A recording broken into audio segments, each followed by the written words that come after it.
So ಮೊದಲಿಗೆ ನಾನಿಲ್ಲಿ ಅರ್ಧ ಕೆಜಿ ಚಿಕನ್ ತಕೊಂಡಿದ್ದೀನಿ, ಬೋನ್ಲೆಸ್ ಚಿಕನ್. ಚೆನ್ನಾಗಿ ತೊಳೆದು ಕ್ಲೀನ್ ಮಾಡಿ ಇಟ್ಕೊಂಡಿದ್ದೀನಿ. ಈಗ ಇದಕ್ಕೆ ಅರ್ಧ ಕಪ್ ಅಷ್ಟು ಕಾರ್ನ್ಫ್ಲವರ್ ಸೇರಿಸ್ಕೊಳ್ಳೋಣ, ಮತ್ತೆ ಅರ್ಧ ಕಪ್ ಅಷ್ಟು ಮೈದಾ ಸೇರಿಸ್ಕೊಳ್ಳೋಣ, 1 ಸ್ಪೂನ್ ಅಷ್ಟು ಖಾರದ ಪುಡಿ, ಅರ್ಧ ಸ್ಪೂನ್ ಅಷ್ಟು ಪೆಪ್ಪರ್ ಪೌಡರ್,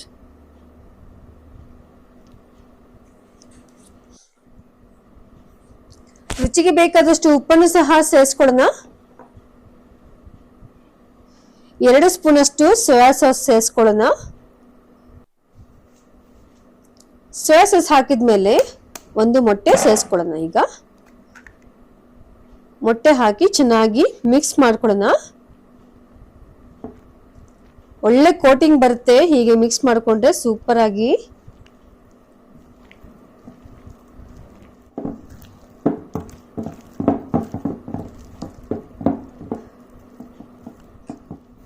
ನೋಡಿ ಚೆನ್ನಾಗಿ ಮಿಕ್ಸ್ ಮಾಡಿದ್ಮೇಲೆ ಒಂದು 20 ನಿಮಿಷಗಳ ಕಾಲ ನೆನೆಸಿಡಬೇಕು, ಮ್ಯಾರಿನೇಟ್ ಮಾಡಿಡಬೇಕು. ಸೊ 20 ನಿಮಿಷಗಳ ಕಾಲ ಇದನ್ನ ಮುಚ್ಚಿಡೋಣ.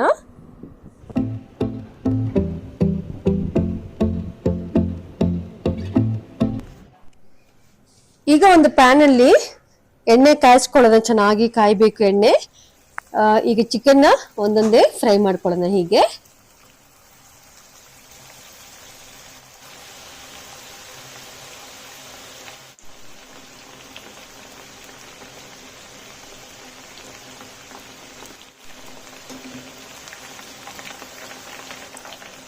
ಒಂದ್ಸರಿ ಚೆನ್ನಾಗಿ ತಿರುಗಿಸಿ ಹಾಕೋಣ.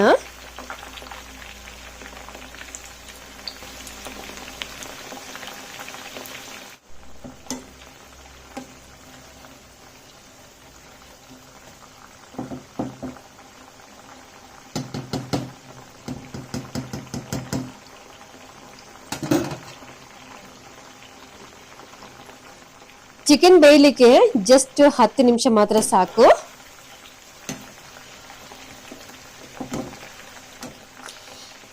ಯಾಕೆಂದ್ರೆ ಮೊದಲೇ ಮ್ಯಾರಿನೇಟ್ ಮಾಡಿರ್ತೇವೆ, ಆದ್ರಿಂದ ಮೊದಲೇ ಚಿಕನ್ ತುಂಬಾ ಸಾಫ್ಟ್ ಆಗಿರುತ್ತೆ. ಆದ್ರಿಂದ ಮತ್ತೆ ಲೋ ಫ್ಲೇಮ್ ಅಲ್ಲಿ ಬೇಯಿಸಿದ್ರೆ ಚಿಕನ್ ಯಾವತ್ತೂ ಸಹ ಸಾಫ್ಟ್ ಆಗುತ್ತೆ.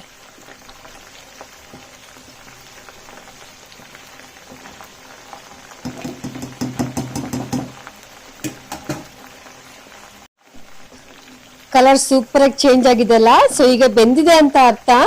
ಈಗ ಎಲ್ಲದನ್ನು ಸೆಪರೇಟ್ ಆಗಿ ತೆಗೆದಿಟ್ಕೊಳ್ಳೋಣ. ನಂಗಂತೂ ಕಲರ್ ತುಂಬಾ ಇಷ್ಟ ಆಗಿದೆ, ಟೇಸ್ಟ್ ಸಹ ಸೂಪರ್ ಆಗಿರುತ್ತೆ.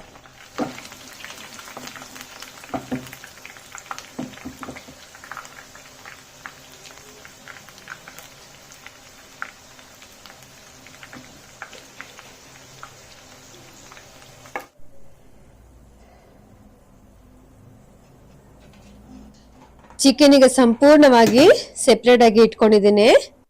ನೋಡಿ ಎಷ್ಟು ಚೆನ್ನಾಗಿ ಕಾಣ್ತಾ ಇದೆ ಅಂತ. ಹೀಗೆ ಒಳ್ಳೆ ಕೋಟಿಂಗ್ ಬಂದಿದೆ. ಇದು ತುಂಬಾ ಇಂಪಾರ್ಟೆಂಟ್, ಕೋಟಿಂಗ್ ಬರೋದು ತುಂಬಾ ಇಂಪಾರ್ಟೆಂಟ್.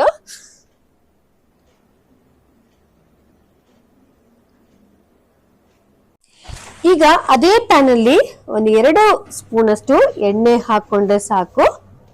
Just 2 spoon. ಆಲ್ರೆಡಿ ನಾವು ಚಿಕನ್ ನ ಡೀಪ್ ಫ್ರೈ ಮಾಡಿದೀವಿ, ತುಂಬಾ ಎಣ್ಣೆ ಹಾಕೋದ್ ಬೇಡ. 2 ಸ್ಪೂನ್ ಅಷ್ಟು ಎಣ್ಣೆ ಹಾಕೊಳ್ಳೋಣ. ಈಗ ಎಳ್ಳು ಅಂದ್ರೆ ಸೀಸಮೆ ಅಂತ ಎಳ್ಳನ್ನ 2 ಸ್ಪೂನ್ ಅಷ್ಟು ಎಳ್ಳನ್ನ ಸೇರಿಸ್ಕೊಳ್ತಾ ಇದೀನಿ. ಮತ್ತೆ 1-2 ಒಣಮೆಣಸು. ಒಳ್ಳೆ ಫ್ರೈ ಆಗ್ಲಿ, ಇದು ಸ್ವಲ್ಪ ಬ್ರೌನ್ ಆಗ್ಲಿ ಸಾಕು. ಕಟ್ ಮಾಡಿರುವಂತ ಸಣ್ಣದಾಗಿ ಕಟ್ ಮಾಡಿರುವಂತ ಶುಂಠಿ ಬೆಳ್ಳುಳ್ಳಿ ಸಣ್ಣದಾಗಿ ಕಟ್ ಮಾಡಿದ್ರೆ ಒಳ್ಳೆ ಫ್ಲೇವರ್ ಕೊಡುತ್ತೆ ಇದು ಆಕ್ಚುಲಿ.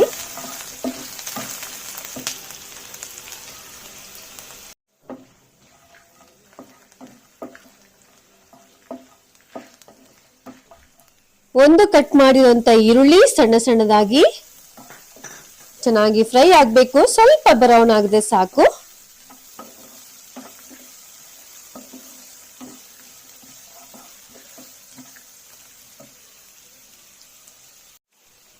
ಎರಡು ಸಣ್ಣದಾಗಿ ಕಟ್ ಮಾಡಿರುವಂತ ಗ್ರೀನ್ ಚಿಲ್ಲೀಸ್,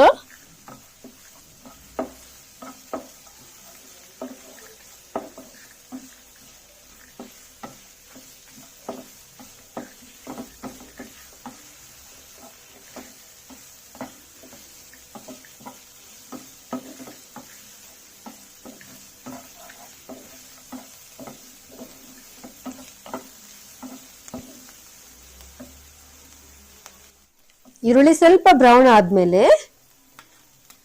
1 ಸ್ಪೂನ್ ಅಷ್ಟು ಟೊಮೆಟೊ ಸಾಸ್. ಜಸ್ಟ್ 1 ಸ್ಪೂನ್ ಹಾಕಿದ್ರೆ ಸಾಕು, ತುಂಬಾ ಹಾಕ್ಬೇಡಿ, ತುಂಬಾ ಸ್ವೀಟ್ ಆದ್ರೆ ಚೆನ್ನಾಗಾಗೋದಿಲ್ಲ.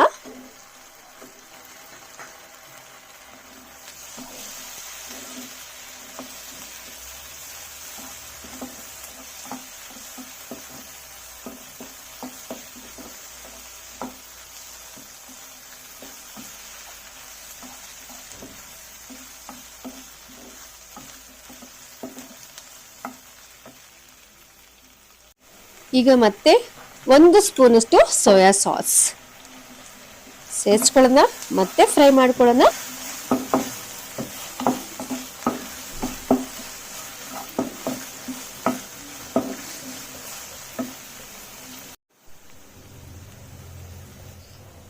ಇದು ಕಾರ್ನ್ ಫ್ಲವರ್ ಹಿಟ್ಟಿನ ನೀರು, ಅಂದ್ರೆ ಇದರಲ್ಲಿ 1 ಸ್ಪೂನ್ ಅಷ್ಟು ಕಾರ್ನ್ ಫ್ಲವರ್ ಸೇರಿಸ್ಕೊಂಡಿದೀನಿ, ಮತ್ತೆ ಅರ್ಧ ಕಪ್ ಅಷ್ಟು ನೀರನ್ನ ಸೇರಿಸ್ಕೊಂಡಿದೀನಿ.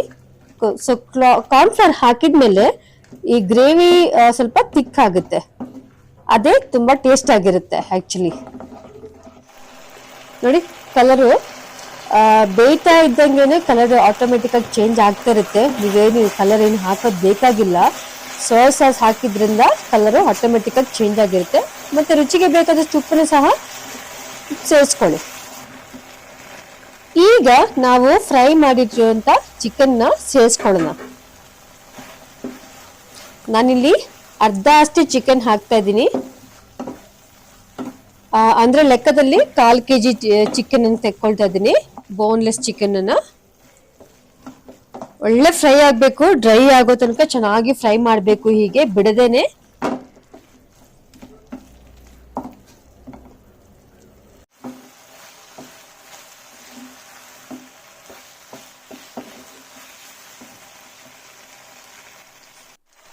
ನೋಡಿ ಈ ತರ ಚೆನ್ನಾಗಿ ಡ್ರೈ ಆಗೋ ತನಕ ಫ್ರೈ ಮಾಡ್ಕೊಳ್ಬೇಕು ಅಷ್ಟೇ. ತುಂಬಾ ಸಿಂಪಲ್ ಇದು, ನೋಡಕ್ಕೆ ಕಷ್ಟ ಅನ್ಸಿದ್ರೆ ಬಟ್ ತುಂಬಾ ಸಿಂಪಲ್ ಇದು. ನೋಡಿ ಡ್ರೈ ಆಗ್ತಾ ಆಗ್ತಾ ಎಷ್ಟು ಒಳ್ಳೆ ಕೋಟಿಂಗ್ ಬಂದಿದೆ ಅಂತ. ಎಲ್ಲೂ ಸಹ ಮಸಾಲೆ ಬಿಟ್ಟಿಲ್ಲ, ಕೋಟಿಂಗ್ ಬಿಟ್ಟಿಲ್ಲ. ಸೂಪರ್ ಆಗಿ ಚಿಲ್ಲಿ ಚಿಕನ್ ರೆಡಿ ಆಗಿದೆ. ಬನ್ನಿ ಇನ್ಯಾಕೆ ತಡ, ಟೇಸ್ಟ್ ಮಾಡೋಣ. ಸೊ ನಿಮ್ಗೂ ಸಹ ಈ ರೆಸಿಪಿಗಳು ಇಷ್ಟ ಆಗಿದ್ರೆ ನೀವು ಸಹ ಟ್ರೈ ಮಾಡಿ, ಟೇಸ್ಟ್ ಮಾಡಿ, ಖುಷಿಯಾಗಿ ನಿಮ್ ಫ್ಯಾಮಿಲಿ ಒಟ್ಟಿಗೆ ಕುಂತು ಊಟ ಮಾಡಿ ಖುಷಿಯಾಗಿರಿ.